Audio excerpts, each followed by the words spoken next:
first Black mayor. I'm wondering if you could speak to how that feels to break that barrier, and what it feels to you, what it means to you personally. Absolutely. So I am deeply honored and so very proud of what we have been able to accomplish. Yesterday, I shared with the city. This is our moment. As a city, we've worked so hard for this moment, and I recognize that for many of our residents, and I came across some of them at the polling sites who were crying because they thought that they would never see a mayor of color. And so I recognize that what this moment means to so many people, and I am honored to embody leadership that our residents reflect. And so I'm looking forward to getting to work on behalf of our residents, to serving our residents, regardless of what wards they live in. And while doing so, really excited at being able to have residents across our city see themselves in my leadership. Yeah, absolutely. You just talked a lot about the importance of representation in local politics. What do you think this means too to like young Black girls that are going to see you as their mayor, somebody that really represents them? I often say when I'm talking to young people, you have to see it to see it. When you don't see leadership that reflects your background, oftentimes you feel that, oh, I can't do that, or that's not something for me, when in fact anyone who has a heart to serve, a desire to serve their community, there's enough work for all of us to be doing. And so what I hope to do is to inspire a generation of young people in our city who may have thought, leadership is not for me, or I can't do that. As I tell my own daughters, you could do anything you desire to do if you work hard enough and you first believe in yourself.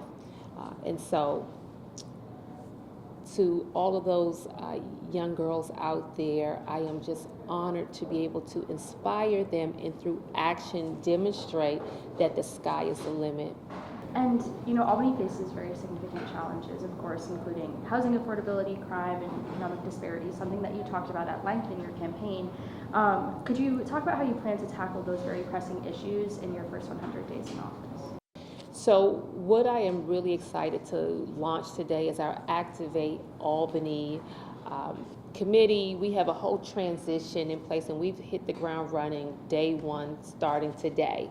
So as part of the Activate Albany committee, we have some co-chairs, and really that work is focused on making sure that we implement a very robust, inclusive survey, the first of its kind in our city, that will attract and solicit input from diverse constituencies across our city.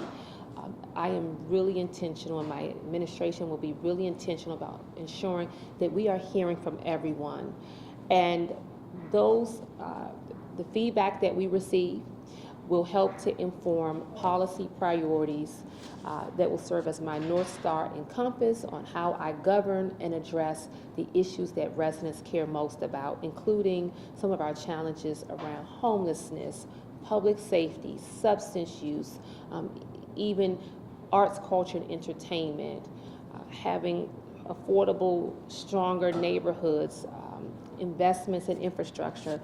All of those pressing priority issues will be informed by the information that we receive from everyday residents in our city and as well as business owners.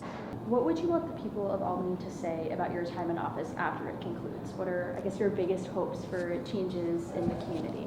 Well, we won on a really clear mandate and a vision for our city that includes a city that is safe, a city that is robust with economic opportunity, where we have new investments in housing and jobs, a city that invests in our most vulnerable, our youth and our seniors, a city that focuses on making sure Albany is fun and vibrant. I look forward to working extremely hard to transform our city with a whole host of stakeholders.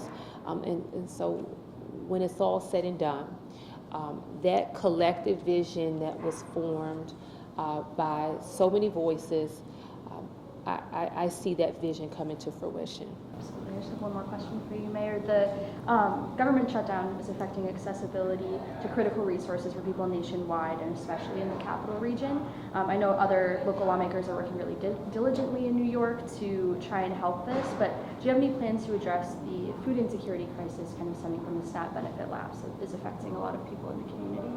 Absolutely, and we've been here before. I served our city as chief city auditor during the COVID-19 global shutdown where we had issues with food access at that point, and I plan to do exactly what I did then, and that's really work with our community partners to ensure that we are filling the gaps for our families with the greatest needs. I used to serve on the board for the Regional Food Bank, and I know that during times like this, many people from our philanthropic community and others really step up in a major way to make investments so that others in our community who don't have access to food may have. And so I look forward to working shoulder to shoulder with our community partners, faith community, to ensure that we are helping to protect and serve our most vulnerable residents.